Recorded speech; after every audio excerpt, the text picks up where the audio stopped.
था कि मेरा एक भागना भांजा लगेगा, उसका आजसू के किसी नेता के रिलेटिव से शादी लगभग सेट हो चुका था। उस नेता को पता चला कि जयराम का भांजा लगता है रिश्ते में, शादी तोड़वा दिया। तो आलोचना की राजनीति नहीं है, वो गिरना के मन में एक 20 उनका माइंडसेट रखा है कि हम तय करेंगे कि भाई आदिवासी कौन बनेगा।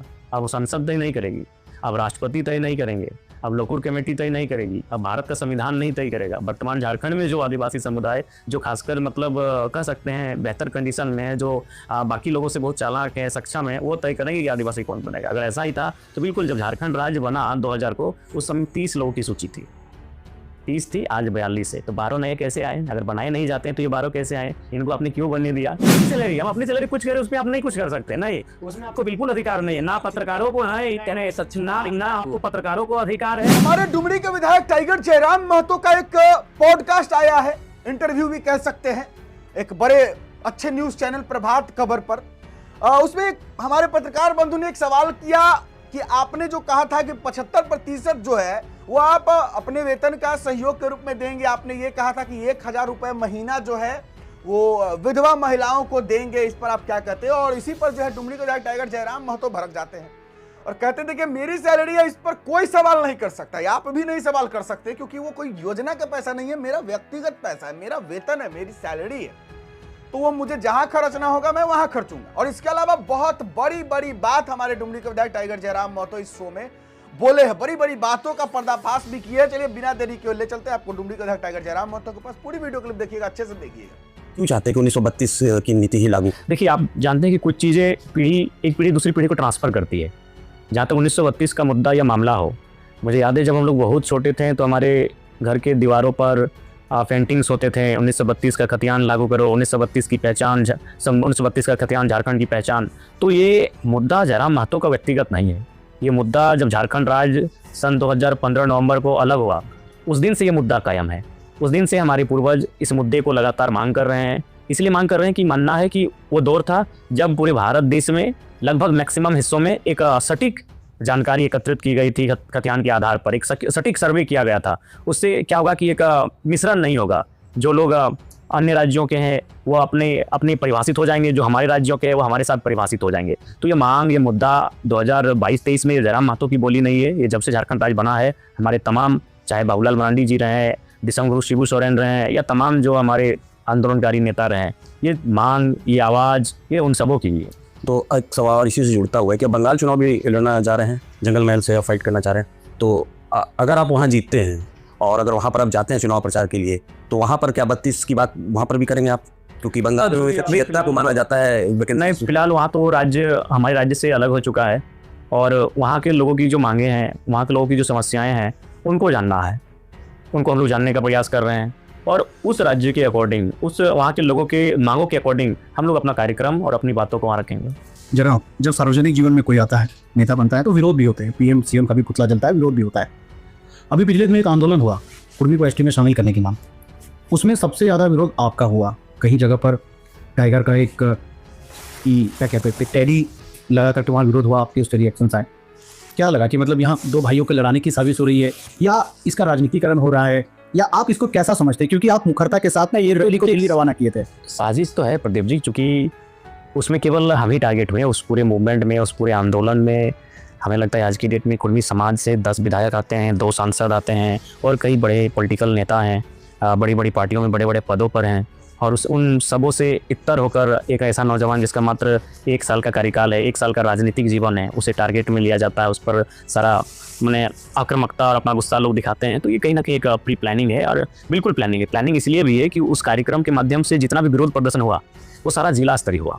धनबाद जिला में तो धनबाद का जो टाउन है वहाँ पे हुआ, बोकारो का जो कार्यक्रम है वो बोकारो का जो मुख्यालय है वहाँ पे हुआ, हजारीबाग का जो कार्यक्रम था वो हजारीबाग के मुख्यालय में हुआ, रामगढ़ का कार्यक्रम रामगढ़ के मुख्यालय के क्षेत्र में हुआ, लेकिन गिरिडीह का कार्यक्रम डुमरी में हुआ, जो वहाँ से लगभग 20-25-30 किलोमीटर की दूरी है। तो अगर सारा कार्यक्रम जिला के मुख्यालय में हुआ तो गिरिडीह का कार्यक्रम भी गिरिडीह होना चाहिए था सदर में, लेकिन वो डुमरी में हुआ।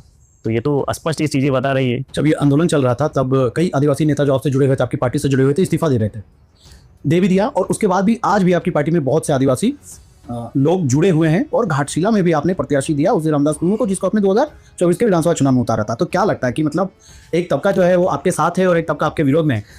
जहाँ तक ऐसा पूर्व की अगर आज की बात करें, हम पूर्व की ही बात कर लें, दिसंगुरु शिबू सोरेन कुर्मी के एसटी होने के पक्षधर थे जी, राष्ट्रपति पदक विजेता डॉक्टर रामदयाल सिंह मुंडा जी।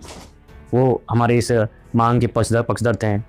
बागुन सुमरई जो कोल्हान क्षेत्र से आने वाले, जिस प्रकार छोटा नागपुर संथाल परगना में दिसंग गुरु शिबू सोरेन का आदिवासी नेता में कद है, वो बागुन सुमरई का वो कद है। बहुत लंबे टर्म तक विधायक रहे हैं, बहुत बड़े इंदिरा गांधी को खुला चरित बिल्कुल। तो उस राजनेता ने हमारा समर्थन किया है। कई ऐसे बड़े लीडर्स हैं जिन्होंने खुले मंचों पर हमारी इस मांग का समर्थन किया है। तो इसलिए ऐसा नहीं कि आदिवासी समाज ने कुर्मियों की इस मांग का समर्थन नहीं किया, लेकिन आज ये है कि कुछ लोग कहें कि एक साजिश के तहत आपस में लड़वा रहे हैं। देखिए, मांगने का अधिकार सबको है जी। प्रदीप जी, कल को कोई और भी मांगेगा जी। आज ये लोग कहते हैं, नारा देते हैं कि भाई आदिवासी बनाए नहीं जाते हैं, तो फिर जब भोक्ता समाज बनाया गया तो फिर आप लोग का आंदोलन कहाँ था? तो ये यहाँ इसका मतलब आप तय कर रहे हैं कि किसका विरोध करेंगे, वो नहीं करेंगे, वो हम तय करेंगे। अभी जो हम लोग लिस्टेड आदिवासी, उन्होंने एक माइंडसेट रखा है कि हम तय करेंगे कि भाई आदिवासी कौन बनेगा। अब वो संसद तय नहीं करेगी, अब राष्ट्रपति तय नहीं करेंगे, अब लोकुर कमेटी तय नहीं करेगी, अब भारत का संविधान नहीं तय करेगा। वर्तमान झारखंड में जो आदिवासी समुदाय जो खासकर मतलब कह सकते हैं बेहतर कंडीशन में है, जो बाकी लोगों से बहुत चालाक है, सक्षम है, वो तय करेंगे कि आदिवासी कौन बनेगा। अगर ऐसा ही था तो बिल्कुल, जब झारखंड राज्य बना 2000 को, उस समय 30 लोगों की सूची थी, 30 थी, आज 42 है। तो 12 नए कैसे आए? अगर बनाए नहीं जाते हैं तो ये 12 कैसे आए? इनको आपने क्यों बनने दिया? इसका मतलब ये आप तय करेंगे। वही तो बोले, मीडिया ने केवल से उसका सवाल ही नहीं किया, मीडिया ने कभी सवाल ही नहीं किया, मीडिया बस कैपी में रह गई। एक ही तो सवाल था कि आदिवासी अगर बनाए नहीं जाते हैं तो 30 से 42 कैसे हो गए? हुवर दास ने भी अपनी सरकार में कई जाति को बनाने बिल्कुल रिपोर्ट भेजी थी, रिपोर्ट को वन दी था। नहीं, उस रिपोर्ट के आधार पर ही शायद जो 21-22 में हुआ, जिसमें कमाड़िया, गंजू, नहीं भोक्ता, इस प्रकार 10 थे, 10 नए समुदायों को ऐड किया गया। तब 32 से 42, यानी आज के डेट में झारखंड में शेड्यूल ट्राइब लिस्टेड आदिवासी की संख्या 42 है। एक ही तो सवाल मीडिया को करना चाहिए था कि 30 से 42 कैसे हो गए? अगर नए बनाए नहीं जाते हैं, पैदा किए जाते हैं। मगर इसमें एक सवाल जोड़ना चाहूँगा जयराम कि ठीक है 42 हो गए, लेकिन जो संख्या कुर्मियों की है, उस संख्या के आधार पर अगर कुर्मी को एसटी का दर्जा मिलता है तो क्या ये आदिवासियों के जो हक है उसको का हनन नहीं होगा? तो आप एक बात बताइए, बस यही तो सवाल, यही चीज़ में लोग अगर रुकते हैं कि कुर्मियों की आबादी ज़्यादा है, अगर वो आएंगे तो ऐसा हो जाएगा। अरे भाई, तो हम थे पहले, हमारा इतिहास रहा है, हमारा सारा चीज़ रहा है, तो सरकार एक रास्ता बनाए। सरकार, भारत का संविधान हर प्रकार के रास्ते तैयार करता है, एक रास्ता बनाए कि विवाद भी समाप्त हो जाए और कुर्मियों को भी उनका जो मांग है, अति प्राचीन मांग, वो मांग पूरा हो। सरकार को सोचना चाहिए। लेकिन ऐसा थोड़ी कि कुर्मी समाज हम आज हैं, हम कल नहीं रहेंगे। थोड़ी है कि हमारा समाज आने वाले दिनों में आंदोलन ना करेगा या फिर इस मांग को फिर पुनः ना उठाएगा। आज से नहीं, मेरे जन्म से कई पीढ़ी से चला आ रहा है ये आंदोलन, ये मांग। जरा एक सवाल ये रहेगा कि आप डुमरी के विधायक हैं, लेकिन आप जादूगुड़ा का मामला सदन में उठाते हैं, लुगुबुड़ो का मामला उठाते हैं, धनबाद की किसी फुलियरी बागमारा का मामला उठाते हैं। जब ये मामले सदन में उठाए जाते हैं, आम जनता ये समझ नहीं पाती है प्रश्नकाल क्या होता है, शून्यकाल क्या होता है।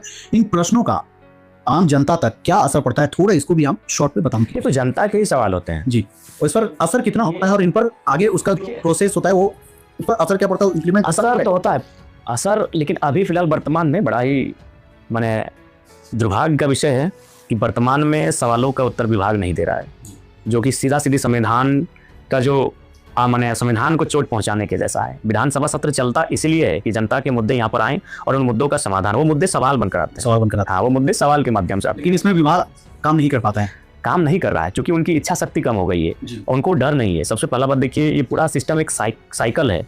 एक बीज से पौधा बनेगा, पौधा से पेड़ बनेगा, पेड़ से फल बनेगा, फिर फल से बीज बनेगा। ठीक उस तरह सिस्टम है कि जनता सवाल विधायक से करेगी, विधायक तो सांसद थे, और सांसद और विधायक IAS IPS को निर्देश करेंगे कि आप ये काम करो, फिर वो जनता के लिए काम करेंगे। यही साइकिल है। जनता से अधिकारी नहीं डरेंगे, इसलिए अधिकारी नहीं डरेंगे कि अधिकारी 60 साल के लिए होता है। जनता उनको कुछ नहीं बिगाड़ पाएगी। जनता किसका बिगाड़ेगी? विधायक का। अगला चुनाव में इसको हरा देगी। तो जनता का डर विधायक को होता है, विधायक का डर होता है अस्थायी कार्यपालिका।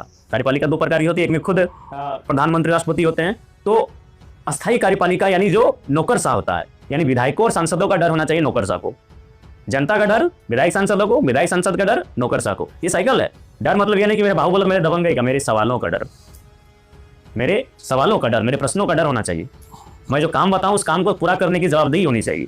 ये साइकिल है कि जनता से डर हमको होगा, विधायक को, और विधायक से IAS IPS को, और IAS IPS थ्रू काम करेंगे जनता के लिए। ये साइकिल है। लेकिन झारखंड में वो कहते हैं ना, हिम्मत है तो हिम्मत है, तो हिम्मत है किसको? माफियाओं को है। हिम्मत किसको है? अफसरशाह को, नौकरशाह को हिम्मत है। नौकरशाह को कभी भी बेलगाम नहीं होने देना चाहिए। आज झारखंड में नौकरशाह बेलगाम है, ये आप देख सकते हैं, अखबार के पन्ने बता रहे हैं। आज झारखंड में नौकरशाह ब्यूरोक्रेट्स बेलगाम हो। जयराम, जब आप उभर रहे थे, सोशल मीडिया का बड़ा योगदान था। आज भी आप सोशल मीडिया को अच्छे से हैंडल करते हैं, और लेकिन विरोधी ये कहते हैं कि JLKM और जयराम के कुछ ट्रोलर्स गैंग हैं जो उनके विरोध में चीज़ें उनके पक्ष में नहीं होती है तो सोशल मीडिया पर ट्रोल्स करते हैं।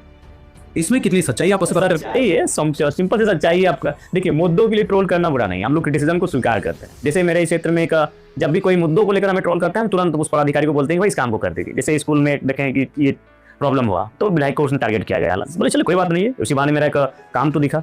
फिर कहीं सड़क नहीं था तो वहाँ किसी ने वीडियो बनाया तो हम तुरंत उसको लिखवा दिए। मुद्दों को लेकर ट्रोल करें दिक्कत नहीं है, कहाँ खा रहे हैं, कहाँ बैठ रहे हैं, कैसे नहा रहे हैं, कहाँ के घूम रहे हैं, क्या कर रहे हैं, ये ट्रोल नहीं है, ये घृणा है। और ये काम मुख्य रूप से अभी झारखंड में आजसू के नेतृत्व में चल रहा है। और वो मैंने पहले भी कहा था कि वो आलोचना की राजनीति नहीं कर रहे हैं, वो घृणा की राजनीति कर रहे हैं।